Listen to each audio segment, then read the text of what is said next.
Okay.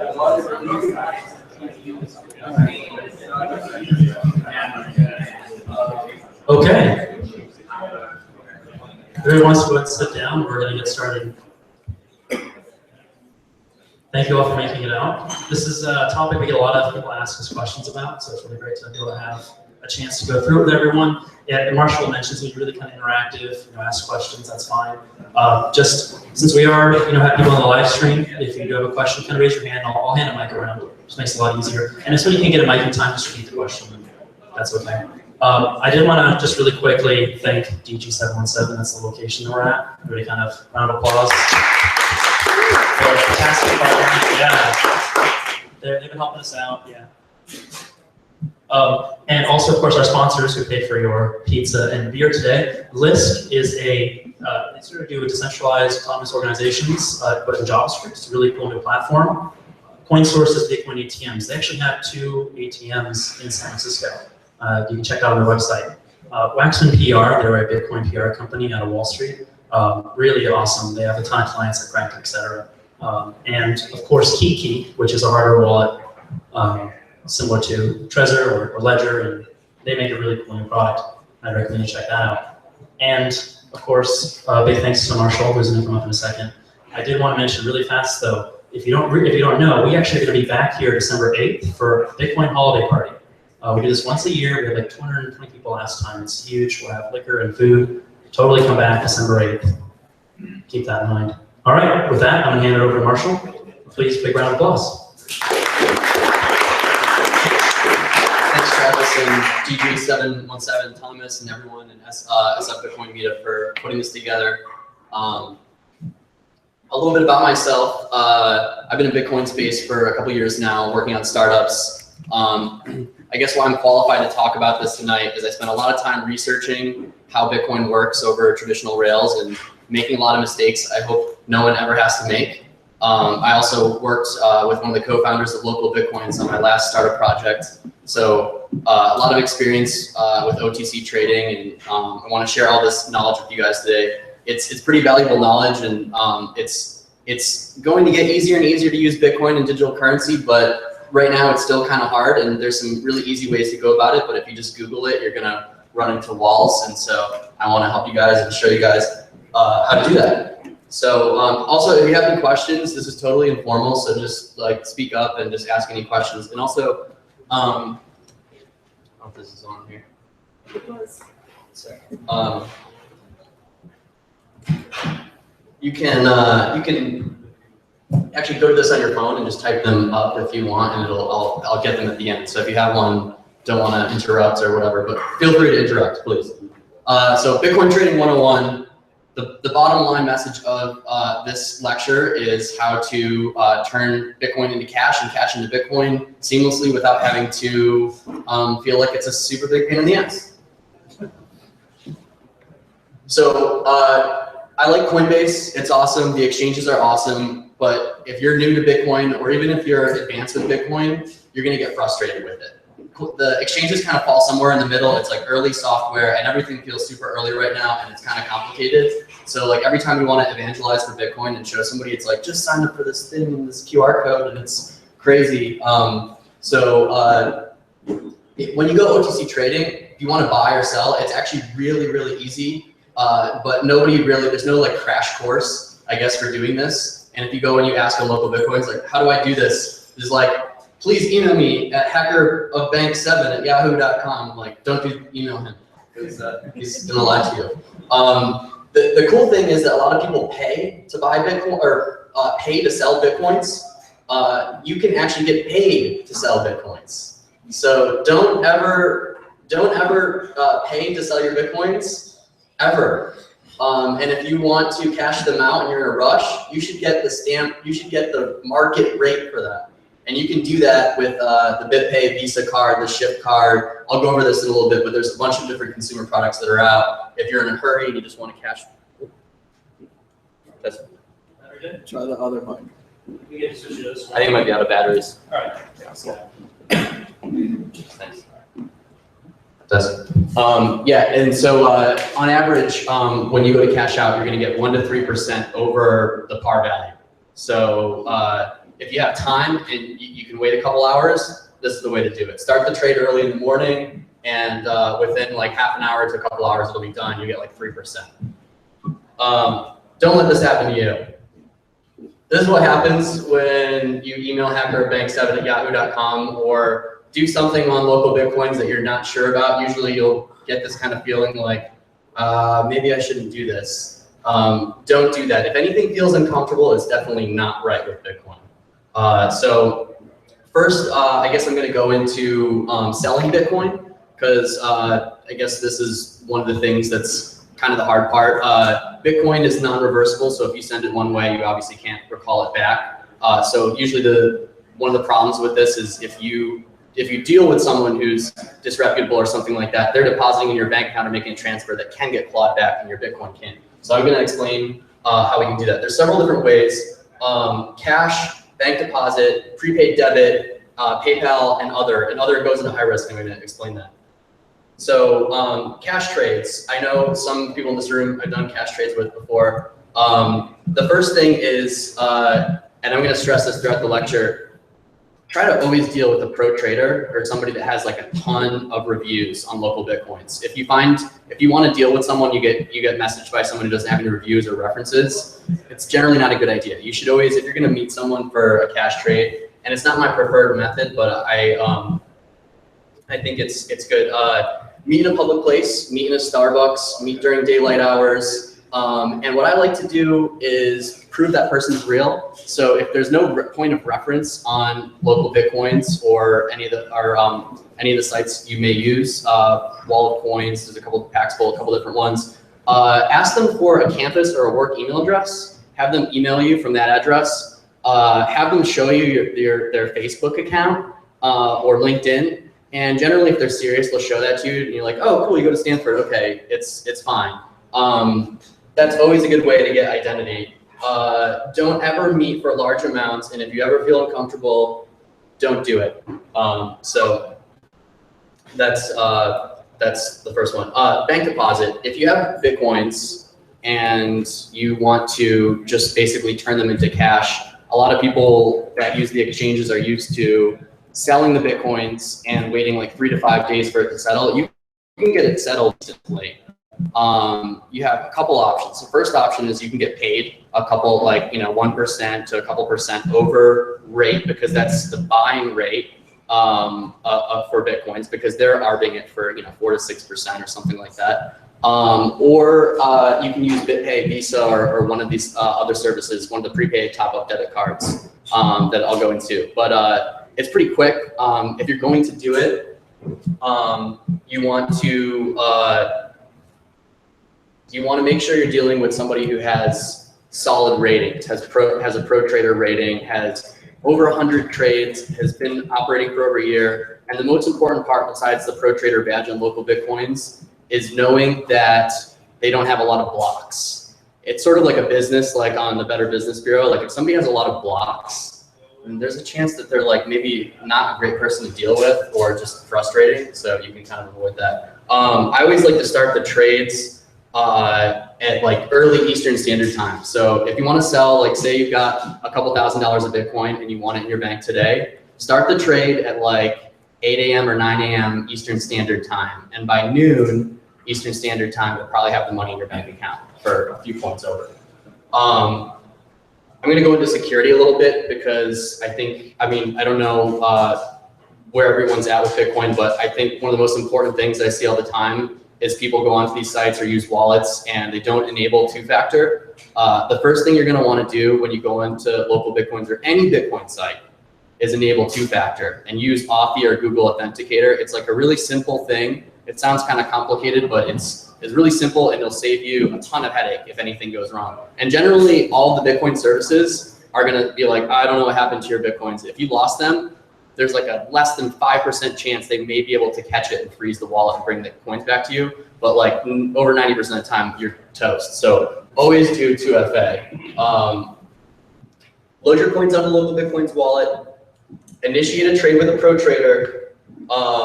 And to do a cash deposit, you want to have the bank name, your first and last name, the state and the zip code, and the account number. Any other information, if anybody asks you for, and a pro trader never will, that's kind of weird. So you can always find these guys at the top of the pro trader list on local Bitcoins, pretty much Monday through Friday. Does anyone have any questions yet? Or anything? Okay, cool. Prepaid debit. This is something new that people were working on for a long time. I know Zappa was working on it. I have one. It's really awesome. It's a BitPay debit card. You can just top it up. Same with the Shift payments for Coinbase, and there's WageCamp. There's a couple other. This is my favorite, but you can just top it up with any amount you want. It works on Visa Rails. You can swipe it anywhere you want. You can link it to most like Starbucks, Lyft, whatever, and it'll load in one confirmation, and you'll get generally a round Bitstamp rate. So it's pretty cool. It's a great way to sell Bitcoin if you have some. Serve and some other high risk stuff I'm going to go into in a minute is more risky. These other products are built for consumers and like they're friendly and easy to use. There's other ways where you can get like up to 10% to as much as 50% on your Bitcoins, and I'm going to touch base on that. These are riskier methods, and when you start doing trading to make profit, you're always taking on risk.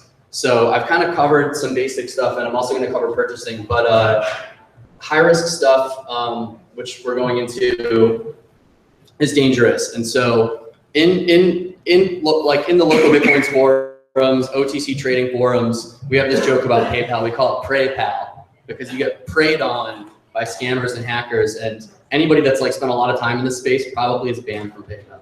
But you have to be careful. The big scam with PayPal is that people, it's actually like friendly scamming.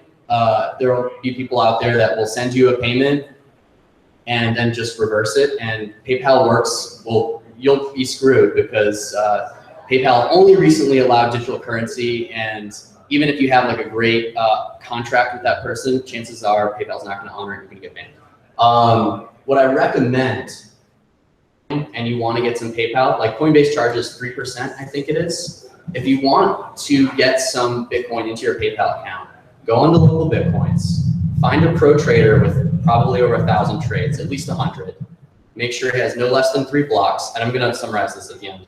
And go ahead and initiate a PayPal trade. He'll give you his PayPal email address, or you'll give them your PayPal email address, load up your Bitcoins, and when you get the trade in your PayPal account, you release to them. Generally, that's fine. These guys actually make a huge margin and take huge risks with their PayPal account. PayPal's kind of weird because if you're like a step away from somebody that did something weird on PayPal, like including local Bitcoins traders who come across weird stuff all the time, you could potentially have your account going into review. But chances are everything's on the up and up and everything's fine. I firmly stand by pro traders, and most of the people will work to resolve any sort of issues. What I like to do is just stay away from PayPal. Mixing PayPal and Bitcoin is just like kind of a bad idea. But you can, on average, get about 5% over par value to sell Bitcoin to pro traders any given day of the week. They're selling it for like 25% over par. What I like to do, if I have somebody that, like, if I want to pay a large PayPal invoice, I would just say invoice me in PayPal, and then I go into local Bitcoins and I find a trade with a pro trader, with somebody reputable. In most cases, somebody I've worked with before, and I just paste the invoice link in and say, can you pay it? And when they pay it, I get an email, and then I release the trade. And that's like one of the easiest ways to do it, what I recommend. Venmo. Stay away from Venmo. Don't ever mix Venmo and Bitcoin. There's a reason. Basically, it's a system that's really easy for people to defraud over the internet. If you're making a trade for Bitcoin to Venmo, it better be like your brother or your sister, because it's gonna go wrong. And anybody that's ever messed with Venmo and Bitcoin trades has an issue. Just to reiterate that, if you go into local Bitcoins and click buy and choose Venmo, you'll see no one's selling. They don't want to get screwed. So just avoid Venmo at all costs. It's a great app, but Bitcoin has a certain level of payment hardness, and Venmo has like the weakest level of payment hardness. I love Venmo, by the way, it's great, but don't ever do OTC trades with Venmo. It always ends poorly. Western Union. If Venmo is the devil, Western Union is the super devil. Like, Western Union is like one of the most notorious. I probably shouldn't say this being recorded, but Western Union is a really bad place to trade Bitcoins. It's like you may see some crazy margins or something. It's because it's most likely guaranteed a scam.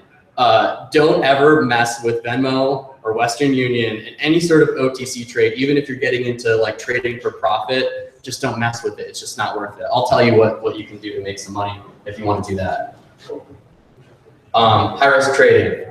This is the fun part. There's a lot of people, I don't know how many people in the audience are interested for research or for actually like doing this for profit. I have a lot of friends in the Bitcoin space that get paid in Bitcoin. So when they discovered that they could get like an extra 10 to 20% on their paycheck, they were like, oh, that's sick. I'm gonna do that all the time.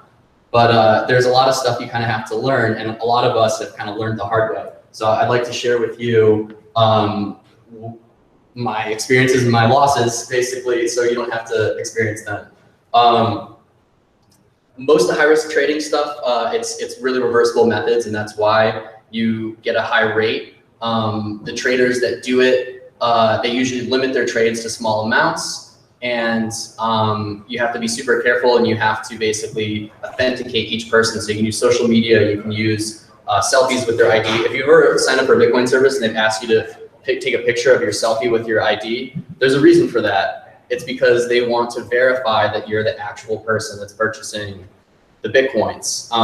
And if you get into Bitcoin trading, this is something that you'll become very familiar with, is making people take selfies for IDs. It can be quite lucrative and it can be very good. It's always very good until it goes very wrong. So I recommend, I always recommend learning from some of the best. Find people in the forums. Initiate, like if you're getting into this to even research or learn, just initiate a trade with a trader and ask them all kinds of questions, because they'll totally answer all of them. That's all they do, is sit around all day and trade. Well, most of them. I know, because I did it for a period of time.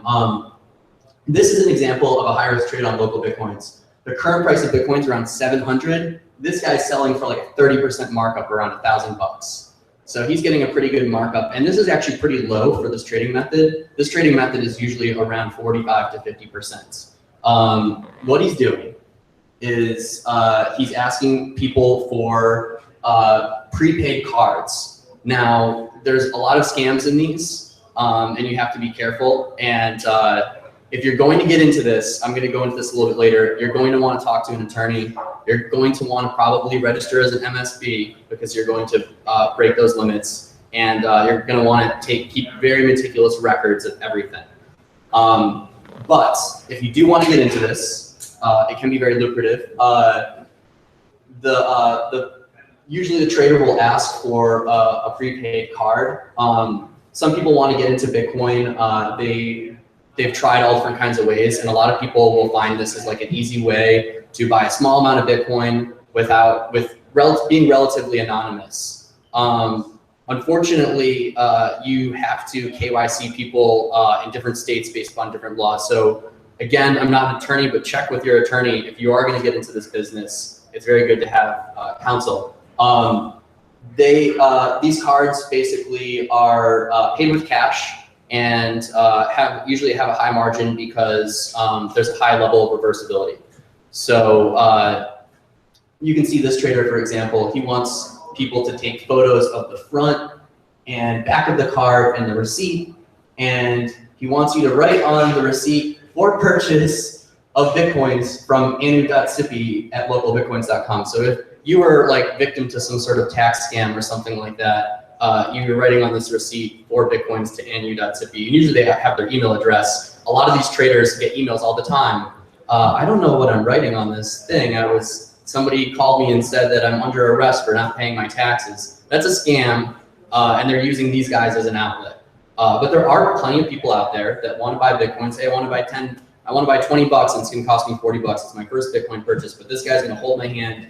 And I see this all the time at Safeway, like the gift cards, whatever. I'll buy it. I just want to break the ice, and it's kind of like a low friction kind of thing. So yeah, great way to make money. These guys make money hand over fist selling Bitcoins this way. You'll see the limit, $50 to $99. There's a reason for that. Higher volume, higher risk. Generally, if you're doing something like this that's really high risk and you have high potential of reversibility, you want to insure yourself, do a small amount, get to know your customers if you are doing this as a business, and just always ask for as much information as possible. Make sure you're working with your attorney to stay compliant per state and federal guidelines. Purchasing. So this is what everybody always wants to know. How can I just buy some Bitcoins? Like, if I tell a friend, like, hey, can you pay me back in Bitcoins? They're like, what the hell? I'm not gonna, and then, well, usually they're like, oh, okay, what do I have to do? And then they sign up, and then it's like, now give me a picture of your ID. Now hold your ID next to your face. Now give me a power bill. Now give me your social security number. Most people are lost at like, hold the ID next to my face. So if you want to buy some Bitcoin, speculative, whatever, I recommend bitquick.co is a good place to start. It's started by a friend of mine, Jed Musablat, and it's pretty cool. It takes the local Bitcoins interface and just makes it like a wizard. So you just kind of type in like, here's my bank account information, and here's my name, and then Bitquick acts as like the escrow party to handle all this stuff for you, so you don't have to worry about it. You are gonna get hit with like 4 to 6% margin when you're trying to buy if you want to do it instantly. But I'll explain how to buy, usually same day. You just have to wait a few hours for someone to buy. Generally, if you want to do this and you basically want to save some money and you want to buy it at Bitstamp rate, if somebody's like, oh, I'll take a deal in Bitcoins, I'll take 10% off. And you're like, oh man, it's only 5% off if I buy Bitcoins with this and I could get hit with fluctuation. Don't do that. Put up the order for 2,000, make a buy order, and just sit there and wait. There's so many people that want to buy Bitcoin that within like 1 to 3 hours, somebody will grab it. Purchasing locally for cash OTC trading, I think it's an interesting thing to do. It also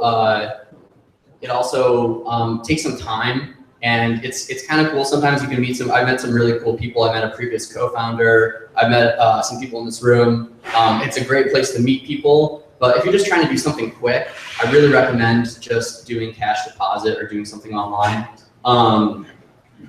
If you're purchasing locally for cash, you pretty much have to be in a major city, and you're gonna wait like 72 hours sometimes before somebody's gonna make a trade. So it's cool, but it's not really where it needs to be yet. There's some apps building this stuff out. My favorite, purchasing with bank deposit.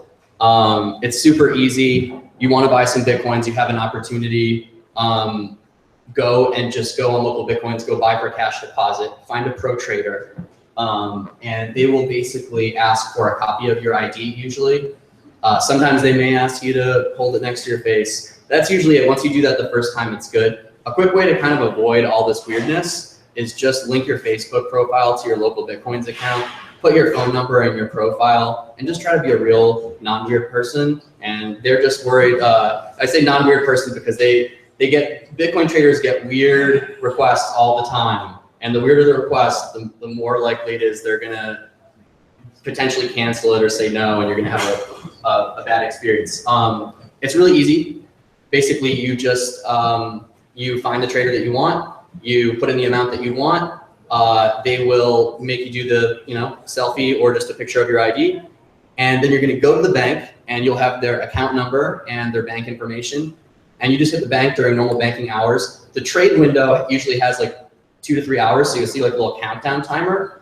The point of that is so people don't get their Bitcoin. Like, these guys are trading, they don't want to get their Bitcoins held up. Sometimes people hit trades and then like just disappear and never come back, and like those are called drive-bys. Traders hate it. It sucks. But it's pretty easy. Just go to the bank during normal bank hours, deposit in the window, come back home or on your mobile phone, just hit release trade. Usually they're going to want you to write your name on the receipt, or sometimes it's usually a message. This purchase is for Bitcoins. If you are not purchasing Bitcoins, please email protrader@bitcoinsales.com. And usually anybody that's in some sort of weird scam situation is going to email that guy and say, I don't know if this sounds right. And it's not right. I really like, if you want to buy same day and not spend a lot of money, just put up a listing and people will almost always grab it. It takes a little while. The bottom line, I guess, message of this lecture is you can basically live off Bitcoin. It's awesome. There's awesome opportunities to make money in Bitcoin, but it's kind of scary and hard to get in and out of. And if you just give it a couple hours, you can get in and out every day versus 3 to 5 days at the exchange. And also you don't have to get all your money potentially locked up and all these things. You could be a totally normal person that like bought some Bitcoins in like 2010, 2011, and you want to sell like $100,000 of Bitcoin, all of a sudden your account is locked up and it sucks. I really firmly believe that Bitcoin is like super cash. You should be holding Bitcoin and crypto fiat like Tether and screw cash, because cash is going to be a thing of the past in probably like 10 to 20 years. But it's awesome because you don't necessarily have to have a bank account in the future. And that's what's really cool about this technology. And, for a lot of people, the first time they get into it, they get a little bit. And then for some of us that have like completely gone off the deep end into Bitcoin, we hold all of our money in Bitcoin. We have a lot of money in Bitcoin,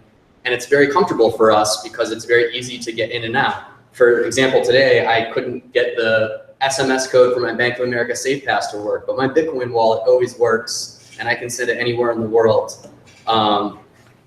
My co-founder on my current project was trying to buy him a plane ticket to come over here. I'm putting in my business credit card onto like this Belgian airline site. All these fraud filters coming up. I do like 5 different credit cards in my wallet, everything. I'm like, man, should I like PayPal you? And wait, let's just send you Bitcoin. Okay, boom, done. So that's how awesome it is. Okay, so I don't know how many of you are interested in learning to trade professionally for money or for research, but there's a lot of scams in Bitcoin. And so I'm sure that's probably like maybe where most of the questions are, but I don't know. So I'm gonna go over all the scams, and this is like super valuable information if you're planning on becoming a pro trader or you wanna get into OTC trading to learn about all of these issues. So man in the middle, this is a classic issue, with Bitcoin. Basically, this is why people ask you to write on receipts for purchase of Bitcoin or something like that. Thomas and I were talking about it earlier. The exchanges see this stuff all the time. Sometimes the exchange will see a large deposit for Bitcoin come in, and the reality of what's happening is someone basically is pretending to sell Bitcoin or some other object and using the exchange or the trader as the pass-through. So if there's ever like a really long lag in a trade or somebody's acting weird, just cancel. Like, just do not be, and also if anybody ever tells you they're doing something illegal or weird, cancel. You can always cancel. Like this is the internet and the wild, wild west, but when you deal with pro traders, you're generally dealing with like a business and somebody who's professional and that kind of thing. But man in the middle, the idea is that there's somebody that's selling an item, say like a car or something like that, and they may even show up to the person's house and test drive the car and say, hey, it's a $70,000 car, it's $15,000 bucks. Oh my God, it's a crazy deal. It's actually a scam. They're just gonna want you to deposit $2,000 into this pro trader's bank account. And so that's a classic scam. Bad checks. If you're selling Bitcoins for cash deposit, always deal with pro traders. If you're getting into the business of making profit, the pro traders aren't gonna pay a premium for those Bitcoins. But there are people out there that unfortunately are bad players. They will deposit fake checks. And another classic one is they will deposit cash into the account, so it seems like everything's going well. And then they go back into the bank and they tell the teller, oh, I made a huge mistake. I deposited the account number is 1 digit off. and then they deposit into their own account or pull the cash back out. And so in the bank's not up to date like a blockchain's up to date. It's maybe show a reverse like 3 hours to 24 hours later. So KYC everyone, make sure that you know who you're dealing with, and follow the steps that I've been speaking about, and I'll reiterate at the end.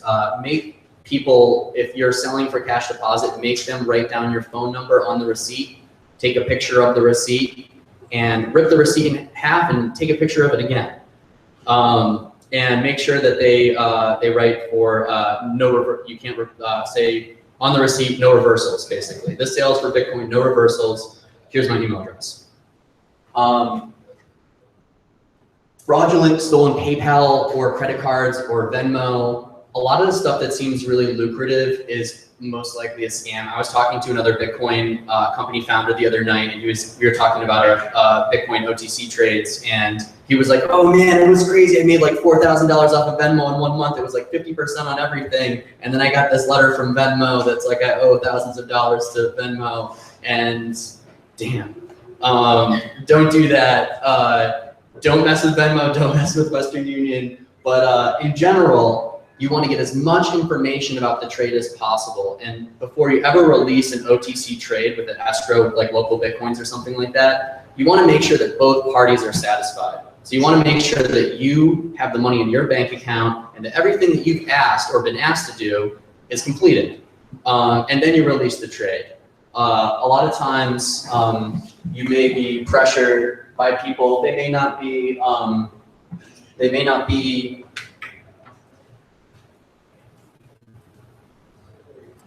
scammers, but they may just be kind of pushing people. Don't give into that.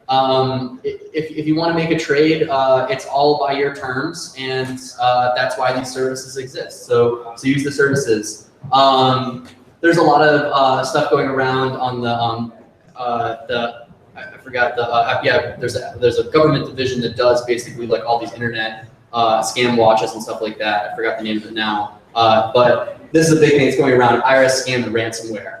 It's actually becoming so big, ransomware, that banks and large FIs are buying tons of Bitcoin to prepare for the onslaught of future ransomware. And that's really scary. So don't be a part of that.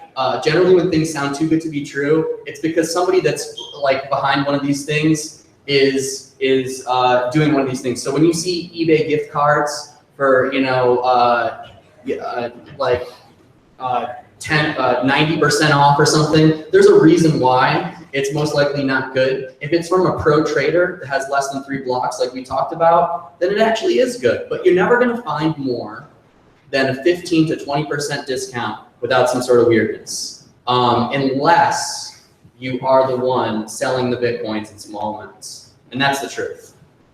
So 20%, as we've learned with services like Purse and other things, that's kind of like the upper limit of what people are willing to do ARB on the gift cards. Now you can get up to 50%, but generally that's for smaller amounts. It's for an entry-level purchase, and anybody who's trying to sell you 500 for 1,000, abort, don't do that. And you can always email me, and you can just Google the forum on local Bitcoin. If something seems weird, type in the username of the guy who seems weird on local Bitcoin forums, and no surprise, there's 30 stories about how this guy scammed everyone. So don't be a person to add to that thread. Just put in their name into the search thread and do it. Most of this stuff is kind of touching on entrepreneurs here doing payment research, or people that want to get into Bitcoin for fun and profit, or just maybe have some Bitcoins that they want to sell, or maybe just buy some. But always, if anything feels weird, it should never feel weird. And generally, when you try to get into Bitcoin for the first time, everything feels weird and strange. And I'm just here to say, sign up for the BitPay Visa debit card, sign up for WageCan, sign up for one of these prepaid card systems because they're great, and try local Bitcoins, try the cash deposit, or try buy with Bitcoin, pro traders, and you're not going to have any problems. If you want to get into pro trading, the best place to hang out is the local Bitcoins forum and local Bitcoins IRC chat, and you can also email me or ask me questions, and I can always refer you. So I've been rambling for a while, but I want to kind of like recap everything that I've talked about. The bottom line of trading is never ever release your trade until both parties are satisfied. If you ever get pressure, sometimes you can get like an Amazon coupon for like 25% off or something, and somebody will like release. Don't. Check out on Amazon, do the code, have it mailed to you. I mean, if you're doing something like this, you can be upfront and say like, oh, you have a 25% off Amazon code. I'm going to order this to my house. I'm going to leave the trade open. I'm going to mark it paid, and I'm going to do overnight shipping or whatever. And as soon as I get the product, I'll release or whatever. Generally, when you're dealing with pro traders and people like that, it's okay. I'd be very wary about accepting gift cards in particular. If you're selling, those are the high risk stuff. The prepaid Visa, MasterCard, Amex cards, maybe a little bit better way to go. But again, check into local Bitcoins forum and see what's going on. All these methods and different ways of selling Bitcoin and arbitrage are always changing because everybody gets in and learns the new methods, and then new methods come out, different things come out. Just ask around, and you can have fun with it. You can make money for profit, and you can also learn a ton about the payment space. I know I didn't know anything about how banks work or card payments work until I got into Bitcoin, and I learned a scary amount about it. Bitcoin is one way, obviously probably everyone knows that, but if you do have a problem on local Bitcoins or one of these sites, chances are your money's gone. That rule of like, if it feels weird, it probably is. If you have a lot of Bitcoin that you want to sell, like you're an early Bitcoin holder, or say you're working for a Bitcoin startup, or maybe somebody just was like, hey man, I want to pay you some Bitcoin, and gave you like a bunch of Bitcoin. It does happen, and a lot of people go onto Coinbase and some of these other sites, and we're like, forget Bitcoin forever because this was so hard to do. I just develop a relationship with a pro trader. You find them Monday through Friday, 7 days a week. You can find them except for Sundays because the banks are closed. But develop a relationship with them, and they will always help you out. You could even pay your rent or other bills through these guys. Start an account, message them and say, hey, I've got my rent link here. Can you pay it for me? And they will, and it'll go through, and you get like a couple points on top. It's awesome. I've done it this way. I paid lots of bills in Bitcoin, other cryptocurrencies, and always profit off of it. And it's awesome. And when I hear people are paying, oh man, I don't want to have to lose some money to sell some Bitcoin, I'm like, that's crazy. Bitcoin is in demand. Cash is on the way out. Always work with pro traders. So if you're using local Bitcoins, it'll have this little badge on the bottom that'll say pro trader, and it'll also say how long they've been around for, how many trades they've done, and if they've been blocked by anyone. If they have over 3 blocks, chances are it could be a guy that's operating a business, but he's probably kind of an ass, or she, or whatever. Just be careful who you deal with, but over 3 trades, over 3 blocks generally, I find it's like a better Business Bureau bad rating. Don't mess with new accounts if you're not getting into trading professionally, or if you're just doing this to sell some Bitcoin or do some research. Don't mess with new accounts. You probably will have problems, and I just recommend stay away from it. Pro traders, all these guys, it's basically like they're operating a Bitcoin business. You'll find almost all of them want to talk your ear off about Bitcoin. So it's a great place to ask some questions too. If you have any questions, they'll talk to you about Bitcoin like crazy. I took a screenshot of like a pro trader here that I actually know that I work with. He's awesome. You can see he's been on here for almost like the duration of the site. Look at his median release time and his average release time. They're really long because he's just like, whatever. Like, I'm like a boss on local Bitcoins and charge a ton of money, and his release time is slower. Generally, people that are like a little bit younger accounts, release time is faster. They're trying to build up their profiles. But you can see he's got 3,000 plus trades, 4 trusted verifications, and I guess you can't see the bottom of this page, but he has no blocks. And that's an example of somebody who's like stellar service. And so if you do a trade with like this guy for cash deposit, you're going to get a point or 2 on top. He's going to help you with any Bitcoin problem you have. It just might take 17 to 10 minutes or, a day to get it or whatever. Generally, rule of thumb, the older the Bitcoin account on any of these services, the slower they are, and usually great service, but usually they have a lot of business going on, so it may take a while. Question for you about that. Yeah. Which is, so obviously you want to work with an experienced trader. You don't want to work with a zero trader. So from a trader standpoint, obviously you want to work with a more experienced trader.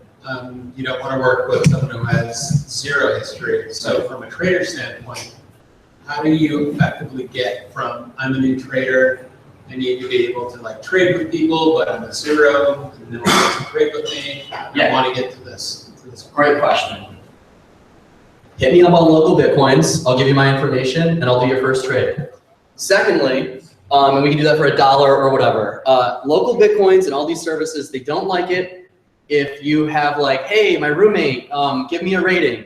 They're gonna think that you're making counts and cycling and whatever, and this is like a really bad scenario where you could get your account banned. What I recommend is email me, and I'll totally give you a good rating. That'll be your first one. And do some small trades. Do a few little trades. Sell some Bitcoin, do a couple. Bitcoin cash deposit is always good as gold. You can walk in with 0 trades, and they're getting Bitcoin and they're depositing money in your bank. So the pro trader or the person on the other side of that trade, they're knowledgeable and they know that there's no way that you're reversing on them. And local Bitcoins acts as the third-party escrow. So for the first 3 trades, hit me up. I'll give you a review. Do one for like, do a cash deposit for, $100 or whatever. Buy some Bitcoins or, bug a pro trader with like a crazy history and ask them any Bitcoin questions you want. And a lot of these guys have crazy, funny stories. And after like your 3rd trade, it's pretty much on and nobody really kind of gets weird. But a thing that does help is link social media, link your Facebook account to the local Bitcoins account. And you can always start off the conversation with, hey, I'm a real person. Here's my Facebook account. Here's my LinkedIn or whatever. And it's smooth sailing from there on. But yeah, generally it happens really fast. You'll get your first like 3 to 5 trades pretty instantaneously. And when you're selling for cash deposit, you never have to really worry about it. If you're trying to buy Bitcoins, like you make a sell listing or you want to buy from someone else, they're going to be a little bit weary. And some of the trades may not even show up at all. Because they've blocked people that have less than 1 trade, 10 trades, whatever. So you kind of have to get over a few trades to do it. But this community is awesome in local Bitcoins. And you can always find people in San Francisco and on the forums and stuff that will trade with you for a couple bucks. And before you know it, you're at 10 trades. I recommend just do some simple small trades, and you'll meet some cool people and learn a bunch of stuff. Is that good? Absolutely. Okay, cool. And feel free to ask any other questions. Just chime in, interrupt me, because it's totally open. So taxes and compliance is like the scary part. I'm not an attorney. I'm not a tax professional, but I can tell you, if you are doing this for profit, you're going to want to have an attorney and you're going to want to have a CPA. And don't use, there's a website, I forgot what it is, like bitcointaxwebsite.com. It's like this JavaScript thing. Don't use that, because that's going to get you audited like crazy. Use LibreTax. Use one of the systems that's in place. They're a good service. General rule of thumb, if you're trading, doing this for profit, if you're doing over $10,000 per person, or you're doing over $10,000 a month, at least in California, you're a money service business. It's not impossible to register for. You can do it. But you have to get the licensing, you have to comply with the law. There's a case in Florida where, somebody got arrested for trading Bitcoins, and the person, before they did it, they told him, I'm buying stolen credit cards. And the guy selling the Bitcoins was like, cool, man, see you next week.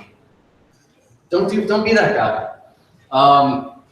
Register, stay compliant. Talk to your attorney. There's plenty of money to be made out there with ATMs and with trade methods. I know a lot of people that do this full time and they make tons of money. I know a guy who's a registered MSB in California, one of the biggest pro traders on local Bitcoins. He does, I'm not even gonna say how much per day, but he lost $90,000 to a hacker who basically took his bank account information as a trader. He was doing massive volume trades. and that person basically paid off some crazy bill on an Amex Black Card or something like that. And this guy became a target because he's a big trader. So if you really get into this, you have to have good security, and you have to really start small and ask questions and get legal representation, get a good tax professional, and just start small. Key is start small and always be wary, and you'll develop customers and things will be awesome, but just always be careful. The trader who lost that money, he ended up getting, he's still in the process of getting it back. But it's a thing, and most of the people that get into this end up getting banned from PayPal at one point or lose some bank accounts. Some of the biggest traders, you'll see some of their cash deposit methods like Umpqua, First National Bank, or some strange bank. They're a cool bank, but I mean, it's because they got banned from every other bank, most likely, or they've had issues or something like that. So it is profitable, but it does come with woes. But there's enough people in the community, local Bitcoins community, the Bitcoin community in San Francisco, myself included, ask us questions, ask around. And chances are most of the people that get into this for fun, research, even for profit, end up in the startup space doing something because they're like, wow, this is really cool. I think I found some sort of arbitrage opportunity. I have a lot of friends that are in the space because of that. Keep records of everything. So all your trades, keep records of everything. Keep, like, when you're asking for the compliance documents if you're selling Bitcoin, keep a copy of the ID, keep the name, keep the email address, everything you possibly can write down. Keep this all safe and keep this all stored for compliance reasons. And if a problem ever arises, you have the records, you have a policy, you have a procedure in place. It's not good to not keep these records, especially for tax purposes. You wanna keep all of your trades, keep everything written down. You wanna have a good accountant. I always recommend, I recommend LibreTax as good software, but you're still gonna need someone to basically kind of go over all of your stuff. I don't recommend just kind of like using this software and then submitting it, but you can reach out to them and talk to these guys. It's pretty cool. Their software will allow you to import other wallets like blockchain.info and Coinbase and different things like that. So it's pretty straightforward. You can also just paste in all of your addresses. I just like to keep meticulous records of all my trades, all my losses, all my profits, hopefully more profits than losses. I'm not trading, by the way, right now, but I did this for a while and I learned a ton about it. Started as research, made some profit, got into doing some startups, and it's really awesome. My favorite wallets, this is kind of going out of trading, but Airbits is awesome. I don't have it up on the screen, I should. These are all power user wallets. Airbits is also a power user wallet, and it's awesome.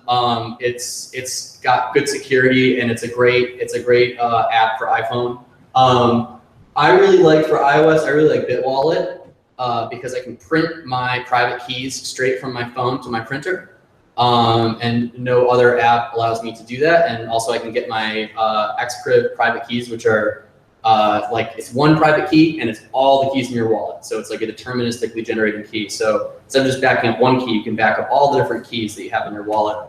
Mycelium for Android. And I'd like to clarify, Mycelium for iOS, don't do it. BitWallet or Airbits, much better. And for the desktop, don't mess with anything other than Electrum. Everybody uses all these different wallets. Blockchain.info is cool. I work for a company called Block.io. They're all cool. But the best thing is always to have paper copies of your wallets. And hardware wallet is awesome. Electrum is some of the best Bitcoin wallet software I've ever used.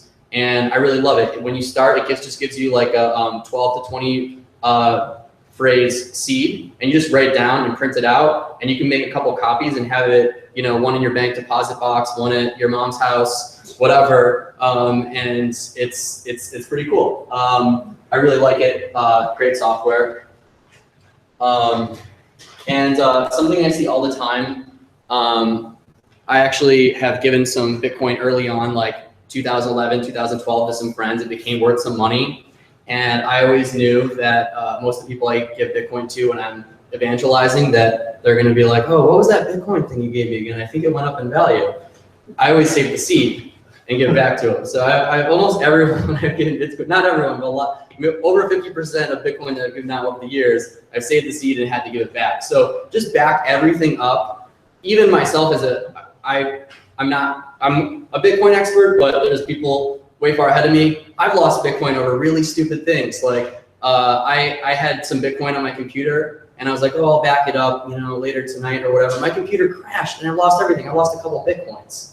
So do it as soon as do it before you put any Bitcoins in your computer. Always back it up because it can happen and it really sucks. The cool thing too is you can always print out these keys and you can make multiple copies. And that's why I say Bitcoin is like super cash, because like those 12 words, you could have it on a piece of paper in multiple places, but you could also memorize it and it's like money in your mind. You can take it anywhere with you in the world. That's really fascinating for me to think about it that way. In Bitcoin in general, if it seems too good to be true, and I guess this could be said about startups too, it is. If you're getting like 95% off on Bitcoin for some trade method, it's a scam. If it feels weird or if you feel like there's a lot of pressure, it's most likely a scam. Always test with small amounts. Start with people that you know. Take your time. Ask questions in the forums like I recommended. Everybody that does it professionally will eventually lose a few accounts. Trading, it's not necessarily because you did anything wrong, but most of the services are not caught up to date with their terms of service with cryptocurrency and that kind of thing. So, just be careful, limit exposure to reversible methods. And if you are trading, just ask around, the community will usually help. And just remember, it's not reversible. I get questions all the time, like how can I get it back and whatever. You can't. It's done. There's some websites that would supposedly invalidate transactions, but they usually don't work. So happy trading, everyone. Feel free to ask any questions. This is where I'd like to open it up to questions. So yeah. Good talk. Thanks. The only reason we're having this conversation is because I think Bitcoin is highly inefficient, right? Yeah. And so I'm curious if you can quantify how, I don't know how many years you've been doing this, a couple of years. Can you quantify if the market is getting more efficient, if these opportunities are disappearing? You mean in terms of like arbitrage opportunities shrinking as more people come into the fold? Yeah, like doing a full cycle in my head, right? You're selling it for 5% to a pro trader who's probably getting, 10%, right? Yeah. Well, this margin has got to start collapsing over time. Right, and we've seen it collapsing over the past couple of years. I mean, if you were trading Bitcoins like 3 or 4 years ago and you were on Mt. Gox, there's a different spread between Mt. Gox. There was crazy arbitrage opportunities. You used to be able to, 3 years ago, like at the height of Mt. Gox, there was Bitstamp and then there was Mt. Gox, and people kind of went by two different base points. So a lot of people on local Bitcoins were trading at the Mt. Gox level, which is like 10 to 15% over the Bitstamp rate, and then getting like 25% on top of that to trade for vanilla or something like that. People were making money hand over fist, but nowadays it's kind of thinning out because you have like BitPay, Visa card, you have all these services, like the startups are making it easier, the on-ramps and the off-ramps. And so less people are kind of turning to this, and the margins are thinning. The cool thing, and I guess like one of the bottom line messages of this lecture, is that if you have some Bitcoin or you want to buy some Bitcoin, it's actually a lot easier than you think. And the services, for the most part, with the exception, I think, of the prepaid debit cards that you can load with Bitcoin, are still kind of crap. Like I don't like really working with any of the exchanges. It's easy for your money to get frozen on there. But the arbitrage opportunities are still there. Really high, as high as 50%, but you'd have to take on some risk and do a lot of trades. The standard rate for most of the pro traders are doing, it's like 4 to 6% over par value, and they're buying about the equivalent, about anywhere from 4 to 6% under value. So they have relationships with miners, they have relationships with people with lots of Bitcoin. Those people want to trade Bitcoin. And also something I didn't really touch on during this lecture is if you have a ton of Bitcoin, like a lot, like millions. It doesn't pertain to a lot of people, but if you do, there are these things called dark pools, and there's like companies like Genesis Trading. You can basically, if you have $1 million of Bitcoin, you want to sell it, contact me or contact someone at SF Bitcoin. We'll send you the right way. Genesis Trading is a great service. They will, I would just point you probably to them, but there are services that do these trades, and a lot of times in cryptocurrency ICOs and things like that, they will take all of their fundraising money and work with a private liquidity provider who will do the trade off the exchange. But yeah, to answer your question, every year it shrinks. Every year the Bitcoin startups get a little bit cooler and a little bit easier. So eventually this will be like traditional Forex trading, but right now you can still get a pretty good premium. I'm wondering, like, maybe from an academic sense, do you have a feel for it? Like 5 years from now, we're gonna have complete efficiency, right? These opportunities are going, half-life is every 2 years going down. Yeah, I think that every couple of years it is going down, but the opportunities for arbitrage will always exist. So there's always going to be different countries where Bitcoin's trading at a different price on those exchanges. Bitcoin is, you'll have different opportunities between different countries and different arbitrage methods, but every year it kind of shrinks a little bit more. It's my theory that I don't think Bitcoin will ever necessarily be like a currency, even though it functions like it's awesome, like the way that it works, but we really kind of want like a stable currency. We're used to having like $1 to $1 US, even though we don't usually look at like what's the Forex trading value. Now, if you're in like Venezuela or something, you're fully well aware of like your cash deflating and that kind of thing. But I think that we're going to see probably stable tokens and that kind of thing.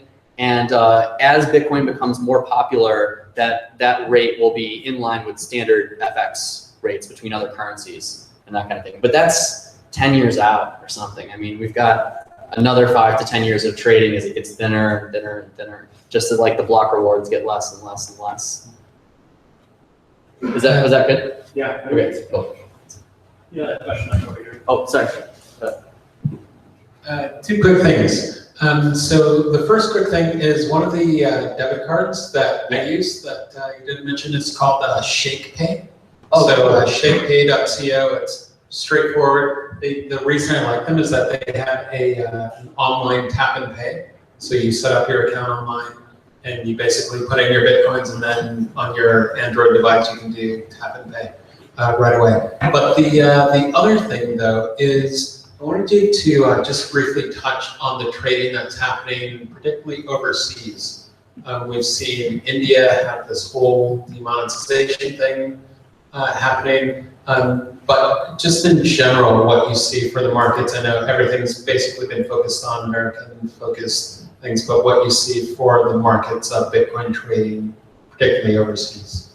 Right. So Bitcoin in India, Bitcoin in places where like, for example, in India recently, there's some news came out, for those not following, the Indian government started to take back large bills in India, and they're basically eliminating them. One of the main reasons, the belief is because they want to stop large money movement. But like traditionally with a lot of countries like India and China, or places where they're really trying to tighten down on capital controls, there's good arbitrage. But generally, it's kind of hard to break into unless you have someone over there. There are huge opportunities. While I was working at a startup a couple of years ago, we saw, Bitcoin in Brazil was trading way over like the par values. The difference you could make if you went there and picked up a bunch of cash and brought it back, you could do pretty good. I even one time kind of freaked out. I was looking at local Bitcoins and I was like, holy crap, could I get $56,000 of Bitcoin in Venezuela? It's actually because the rate of like the currency, there's like a government rate and then there's a black market cash rate, and that's how screwed up the monetary systems are. But no one actually gets that government rate. So sometimes you may see stuff like that. It's usually not that great. In most cases, the arbitrage almost always kind of caps at like 20% unless it's something super high risk. But definitely, what got me really into Bitcoin was I had some early Bitcoins, And I always thought, if it goes to $20, it's the moon. And 2011, it went up to like $30 or something like that. Oh my God, I sold a bunch of coins. And then it went back down. I was like, oh shit, okay. And then 2013, it comes back up to $20. And I'm like, oh man, I sell a bunch of Bitcoins. And then it goes to $265. The reason why was because in Greece, the financial system kind of like collapsed, and the banks basically were like, we can allow you to withdraw small portions of money every couple of days or something. And people freaked out. And so Bitcoin and gold went way up. And that was for me a defining moment where I was like, oh wow, this is going to happen again. It's gonna happen over and over. So that's like a big example of opportunity. Anytime like there's like a currency collapse or like banking can't honor their deposits, things get sour, and there's like usually Bitcoin runs up. Even during this presidency during the election, we saw like a spike when Trump got elected. People were like, oh God, hoard all the Bitcoins and the gold. I gotta get my guns and get out of here. So I don't know, like people like fear drives price a lot, and definitely rumors. When somebody releases a cool app, it like always spikes. I always say when it comes to cryptocurrency trading, buy into the dumps when everybody is freaking out and they're like, I just got slaughtered in this coin. That's a great time to buy because it's usually going to come back up from there. I think that in general, there are definitely good opportunities. I know some people that have made bots that just arbitrage between exchanges, and it definitely exists. Cool. Hi, I have first a comment and then a question. Sure. So the comment is, you mentioned about two-factor authentication, and you also mentioned blockchain.info. Right. I was the treasurer for a nonprofit that had 23 Bitcoin stolen back in 2014 because blockchain.info admin reset my two-factor from an address that hacked into my account using a Tor address. Yes. And so they got socially engineered. And so don't just trust in two-factor. I had been just at a Bitcoin conference where other people got ripped off, and I had VPN, but I hadn't turned it on. And it would, just don't only trust in two-factor. Use all your security measures. Two-factor plus VPN whenever you're doing any Bitcoin transactions. Totally. And have good password. Everything else. So that's my words of caution. But I've been using local Bitcoin since 2013. I did my first trade by cash at a restaurant. Nice. I met an awesome person. Anyway, it was really good. And for a small amount, just to get started. So that was cool. Although I had been using it for my nonprofit before. But that was after Cyprus. That's when I started getting into it myself, which was right around the same time as you were talking about. But my question for you is, what's your local Bitcoins handle? Is it just your name? It's got some coins. Okay, got some coins. Okay.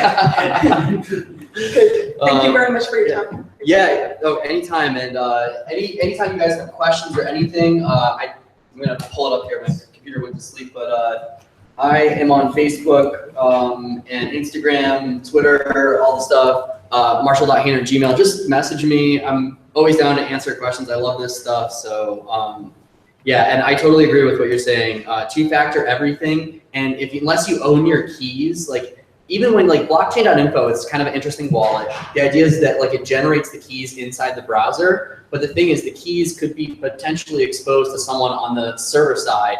And that was what happened. I mean, well, in this case, it was a weak key, weak random number generator. And there was actually, I think maybe right after that happened, there was this guy, Joho, on Bitcoin Talk that was like, hey, blockchain.info has a weak random number generator. I've got 150 of your Bitcoins, blockchain.info. Do you want them back? And like, that sucks. It really sucks when that happens, because no one really, unfortunately, wants to take responsibility. Everybody kind of freaks out, and that's one of the reasons why I really like local Bitcoins, because the founder, Jeremiah and Nicholas, when some of this stuff went wrong, they actually made whole some stuff that was their fault. But yeah, I really, really believe in Trezor and Electrum and Mycelium and Bitwallet and Airbits.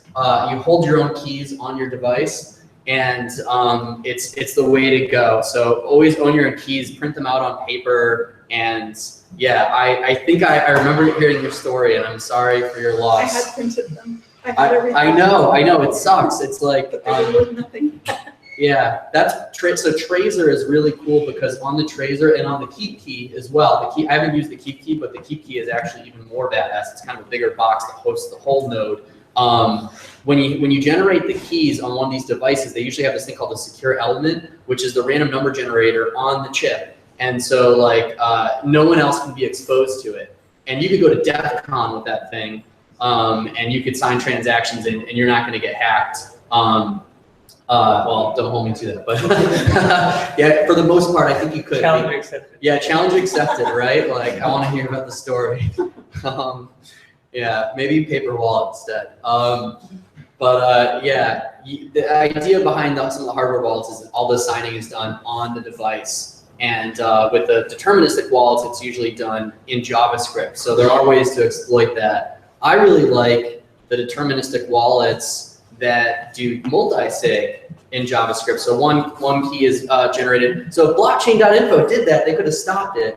And then with the Bitfinexes, they kind of did a multi-sig setup, but it wasn't exactly, and an attacker exploited the signing mechanism. But generally, there's like multiple keys, and so in one case, like you hit Bitfinex has one key, the user has one key, a backup party has another key, and you need two of these three keys to sign. And all of a sudden, there's like a run on the bank, and they're withdrawing all the Bitcoins. The signer of that key on BitGo side or Block.io side is going to be like, whoa, whoa, whoa, you're withdrawing everything out of the bank account. So I like Tracer, but yeah, sorry to hear that. The hardware wallets are generally really good. We actually had a Ledger, which is another hardware wallet, present one time, and during the presentation, he plugs his Ledger in to show everybody how it works, and it said $157,000. And we thought, is that like testnet or something like that? It's like, no, that was their operating budget. Around the audience, $157,000, and nobody could take his money. We gave it to a room full of Bitcoin experts. Yeah. It's pretty confident in the product, and I agree with Travis. Like, I think that hardware wallets, I have a Tracer, I love it. The Ledger is really cool, the Keep Key is really cool. If you are a holder of a lot of Bitcoins, highly recommend you get a hardware wallet and you print out your backup seeds on paper. Were there any questions on the online?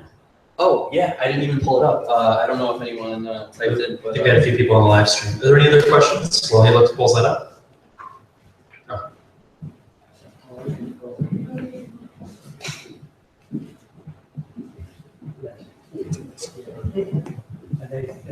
Hey, thanks for the talk, Marshall. Oh, yeah. For bank transfers, instead of cash deposits into a bank, what about online bank transfers like Wells Fargo, SurePay?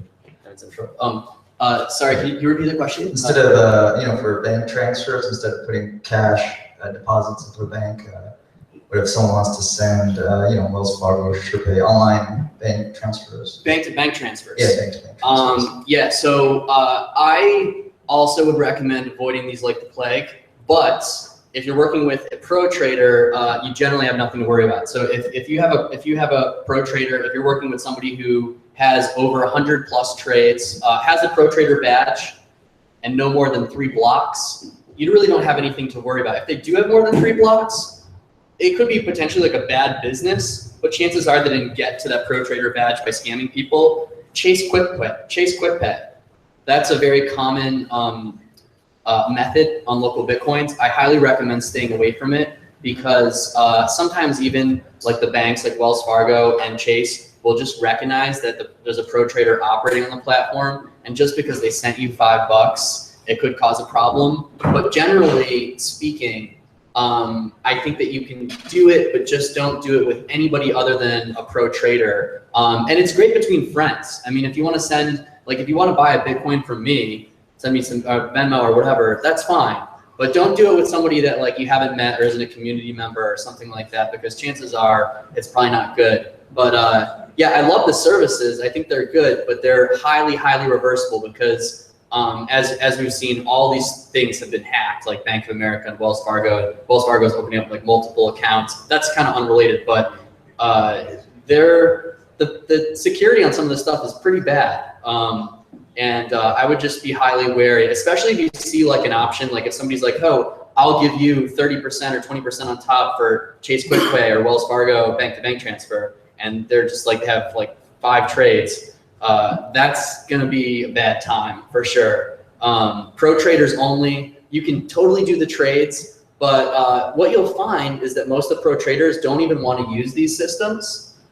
They want to put cash in your account because not only do they not want to use the Chase Quick Pay or Wells Fargo bank-to-bank transfer or whatever, Bank of America, they want to be able to say, like, I settled with you.